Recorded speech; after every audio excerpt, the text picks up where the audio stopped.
Adentrarse en la historia de Colombia es una tarea que requiere de un esfuerzo de complejización mucho más grande de la que nos han acostumbrado las nuevas series en internet, donde grupos que se disputan el ejercicio del poder hacen parecer a los villanos héroes y dejan de lado las consecuencias directas y colaterales que la población experimentó, así como otros elementos que coexistieron junto al narcotráfico y que posiblemente son igual de importantes. Con esto queremos señalar una obviedad: no todo en Colombia es Pablo Escobar, el cártel de Cali, la salsa, cocaína y rumba. Colombia posee una rica diversidad y una producción de bienes culturales importante. Revisaremos en estas sesiones más acerca de la historia de este maravilloso país. Nos dedicaremos a entender por qué es una excepción política a nivel regional, un país políticamente conservador y que no se sumó a las experiencias de instalación de gobiernos de izquierda, como revisamos en clases anteriores en el caso de Brasil, Venezuela, Ecuador y Bolivia, y donde también podemos agregar gobiernos como el de Argentina y Uruguay. También trataremos de dar luces acerca del origen de la guerrilla y el conflicto del narcotráfico.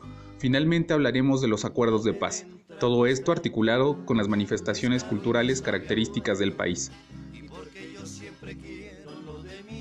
Colombia ha sido descrito como un país legalista y ajeno al militarismo, de tradición democrática y civilista, al mismo tiempo que violento y represivo. Un país aislado y con un desarrollo económico lento, pero con una política económica exitosa que nunca cayó en tentaciones populistas.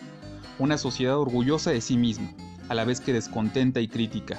Un estado débil e incapaz de ocupar todo el territorio, aunque controlado por una oligarquía autoritaria y represiva.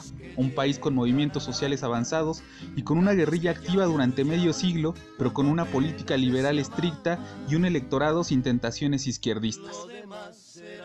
Colombia está formada por regiones geográficas relativamente aisladas y de difícil comunicación.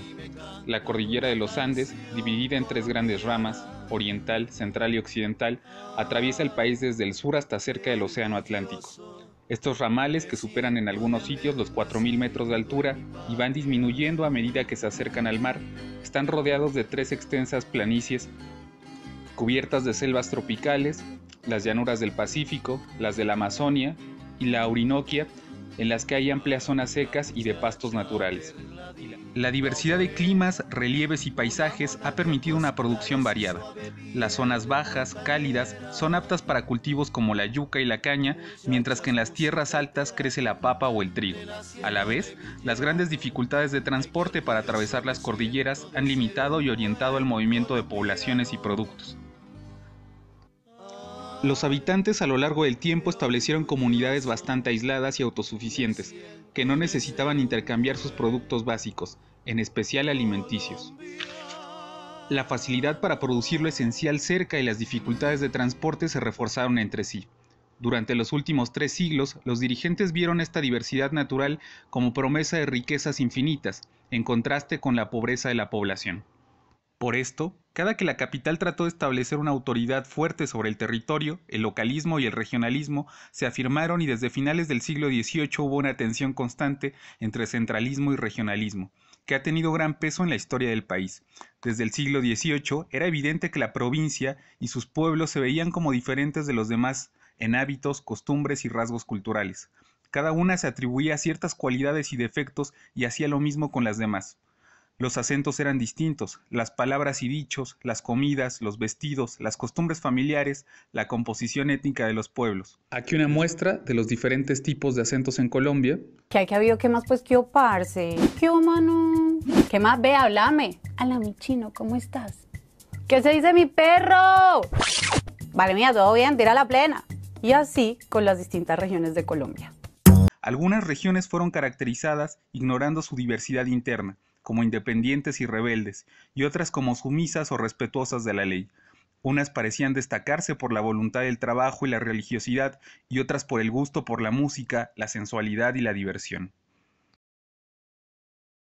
La apertura de vías de comunicación, la unión de las altiplanicies y valles andinos, donde vivía la mayor parte de la población con el mar, se convirtió en una obsesión de los gobernantes y los grupos más ricos, interesados en enlazar el país con la economía mundial y ansiosos por desarrollar formas de vida más europeas. La aparición de sentimientos de nacionalismo que uniera después de la independencia a los habitantes de toda Colombia fue un proceso lento y que se consolidó apenas en el siglo XX, en parte como respuesta a ofensas externas, la pérdida de Panamá en 1903, el ataque peruano a Leticia en 1932, la percepción internacional de los colombianos como violentos y narcotraficantes en las dos últimas décadas del siglo y en parte por el avance de un sistema escolar universal y de medios de comunicación modernos. La capacidad del Estado para ejercer su autoridad en un país en el que las zonas pobladas eran islas en un mar deshabitado fue limitada y entre 1949 y hoy las guerrillas y el narcotráfico han usado como áreas de refugio zonas alejadas de los grandes centros urbanos. Muchos de estos sitios han sido sometidos poco a poco a la autoridad pública, en un contexto de rápida urbanización y gran migración del campo a la ciudad. Finalmente, a partir de 1991, se logró cierto equilibrio constitucional, inestable y poco eficiente, pero real, entre los ideales de un Estado unificado y capaz de ejercer su autoridad en todo territorio y el anhelo tradicional de un gobierno local.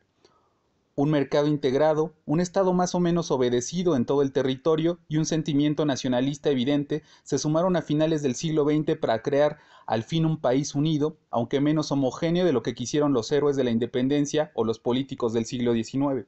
Una vez que hemos visto las características políticas, sociales y geográficas de Colombia durante el siglo XX, de las cuales es importante recordar la disposición del territorio colombiano, donde está separado entre el centro y las regiones, es momento de adentrarnos en dos problemáticas que fueron constantes durante este periodo, el narcotráfico y la guerrilla.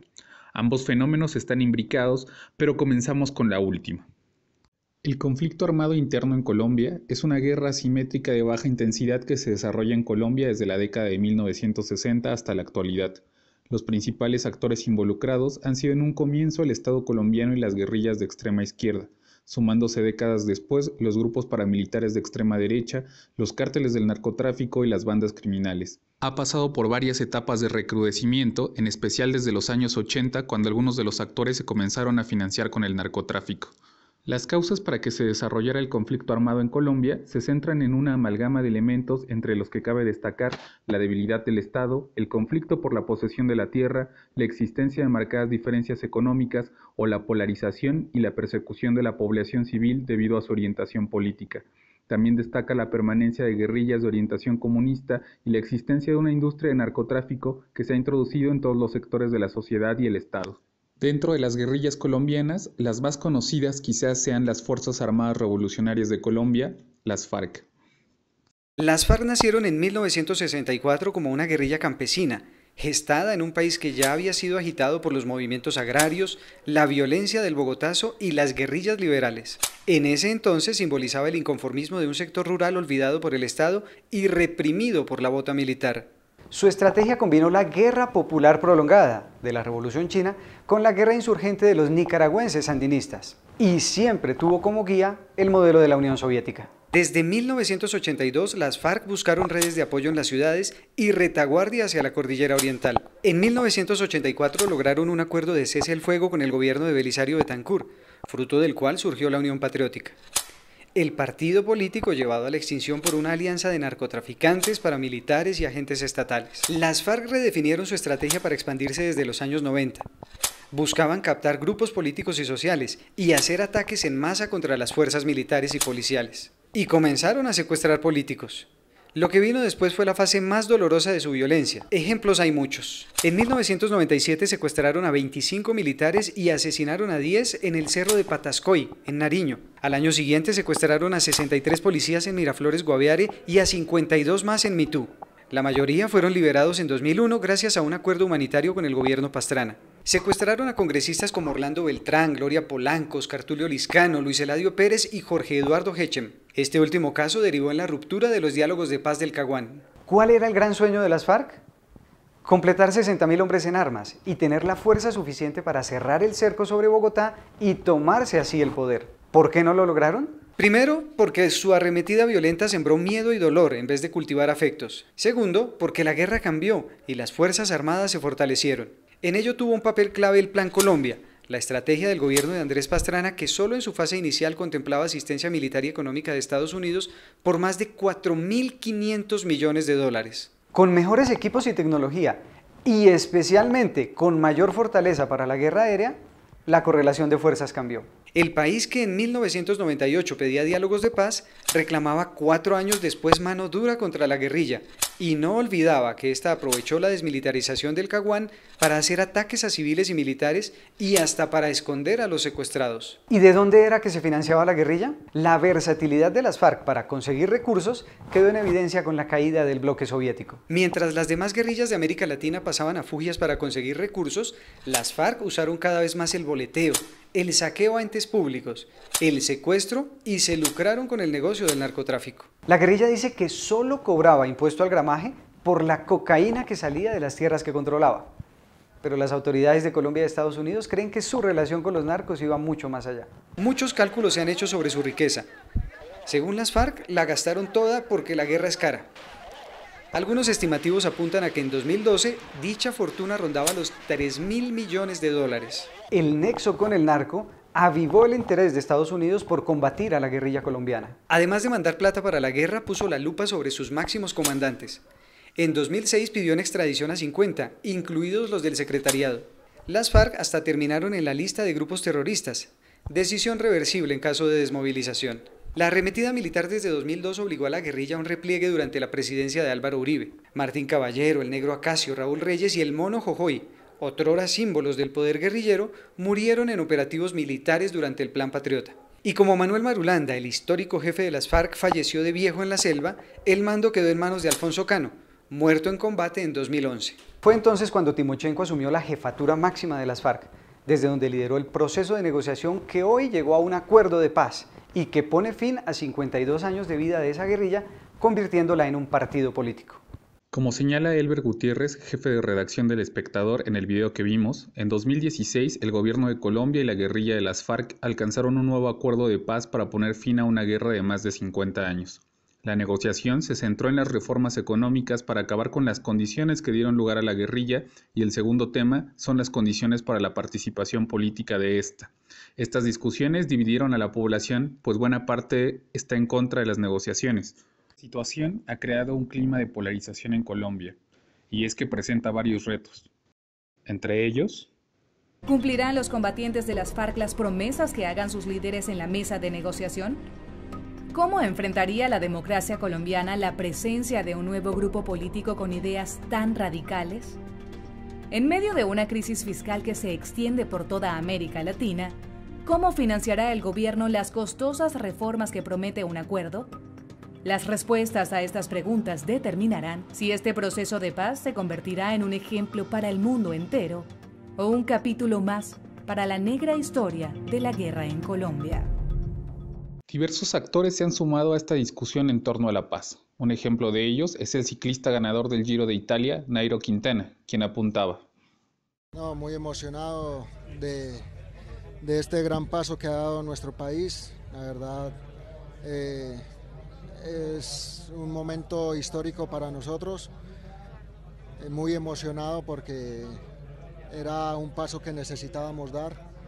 Y ahora nosotros todos los colombianos tenemos que apoyar este paso y esperamos que este cese al fuego sea verdadero y todos los colombianos podamos vivir en paz y con felicidad. Una vez que hemos visto el problema de la guerrilla y lo difícil del proceso de paz, adentrémonos en el otro problema tangible en el pasado reciente colombiano, el narcotráfico. En la primera mitad del siglo XX, el consumo de drogas fue marginal. Algunos poetas como Porfirio Barba Jacob le cantaron a la marihuana y otros en ambientes bohemios o de tono aristocrático vivieron entre brumas de opio y aromas de café. Los gobiernos acomodaron sin problemas las reglas internacionales y en 1920 declararon ilegal el consumo, excepto con receta médica, de heroína, cocaína, marihuana y de otras drogas. Muchos consumidores las conseguían en sus farmacias.